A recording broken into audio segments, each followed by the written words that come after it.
If you purchase the budget and estimate spreadsheet with the job costing built into it, we're going to walk you through how you're going to use that with every project. Now, throughout the how-to series, we talked about creating your spreadsheet, inserting all of your business specific tab, the red tabs here, and then creating a copy of that one so that you can send out a specific estimate to every customer, every client, every potential client, and you'll have a different spreadsheet created for each of these clients.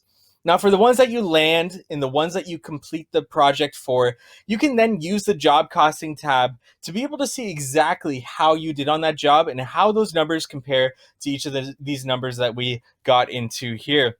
It's a great comparison tool that helps you know exactly what went wrong or what went right in your business. So to start this off, we just created a quick estimate here with a bunch of different numbers: the cost of sale, the labor, the overhead expenses, the 10% profit that we budgeted into this, and the total amount here. And now we can go over, once you completed the project and once you know exactly all your numbers, you can then go all the way to our job costing tab at the very far right. And here we're going to insert all the numbers that we've got in order to see exactly how our numbers compare to what we actually did. So because our estimate is complete, you'll see that the estimate amount is all inserted in here all the way across to our overhead expenses and our projected profit. And everything else in red is going to edit as we go. So let's get started here with the actual cost of sale. Here you're going to add up all the different receipts that you have from that job that you've accumulated. For the ease of this, we're just going to simply do exactly what it was. So we have a difference of 0 based on that. Now, the actual labor time is based on, how much time did you spend on that job? And how did that compare to how much labor time you budgeted? Now, you're not adding up all the hours that each of your men did. You're just going to put in simply however many hours it took you to complete that job. So for this, we put 33.33 as our estimated amount.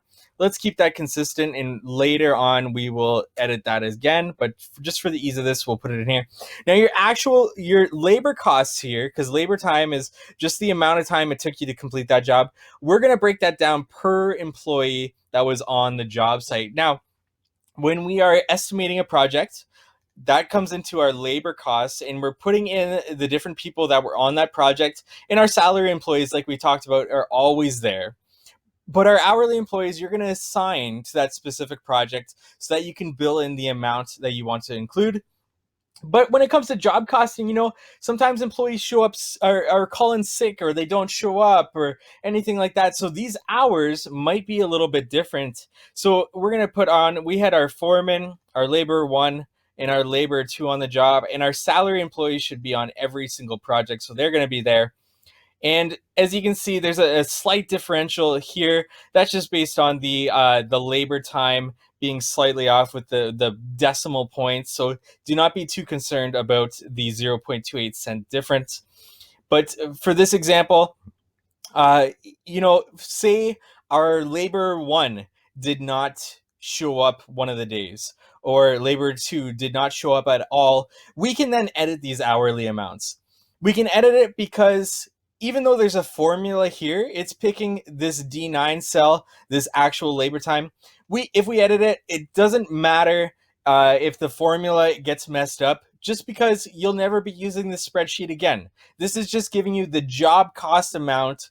It's not going to affect any of your other spreadsheets. So now we can edit this. So let's say that let's keep it consistent for now, just to show you how we can compare it later. We'll go back and we'll edit all our numbers afterwards. But as you can see, our overhead expenses, very similar. Again, that decimal point is what's giving you that 0.02% difference. And then you can see that our estimate amount for our profit was 10%. We actually did 10.01%. We had a difference of that 0.01% less. And that gives us an actual profit of 10.01%. And that's just based on these small little amounts, and the hours just being 33.33, maybe 4 afterwards, and it's just not calculating that last decimal point there. Not a big deal, not a big difference. Again, you're exactly where you should be with this estimate. let's just say that the actual labor time wasn't 33.33, what we had budgeted, what we had estimated. Let's say our crews took a little bit longer. It took them 40 hours to do that. Now you would see that difference there. Everything would change based on that number. Our labor costs would change because everybody's, we had to pay $565.19 for that extra almost 7 hours there. And now when we come all the way over here, our profit, we actually didn't make any profit on this. We actually lost a little bit of money for the business. Now, your business bank account might say something different because remember, we're collecting our overhead expenses here to be able to replace this truck, trailer, and saw later on. So that money will be sitting here in your account, and you'll be saying, "Well, my business made money on this job." Well, not exactly, because we're calculating those overhead expenses to be able to replace that equipment at a later date. So really, even though you think you made some profit, you really didn't, because at a future date you're going to be replacing that equipment. Now, let's say, yes, it took us 40 hours to complete this job in actual time, but our laborer one only showed up for 10 hours of those 40 hours. Now he's got less, and look, our labor cost amount is a little bit less, and our difference is only really 1.65%, and our actual profit is still fairly well there.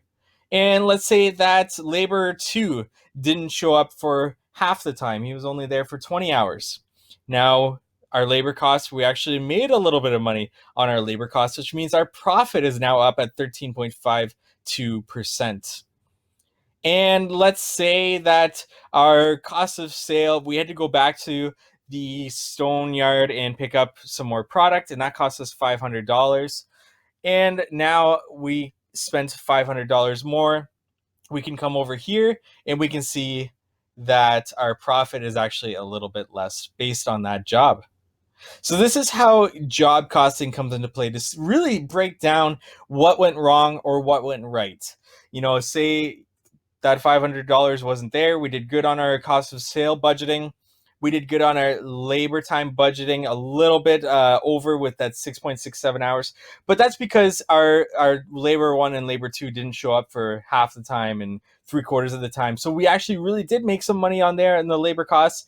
And you can actually break it down line by line, what went wrong, what went right, in your actual profit amount based on your estimated profit amount. So this is how job costing comes into play, to really see and break down everything that went right, everything that went wrong, what you can improve in the future, and why job costing is so important to your business.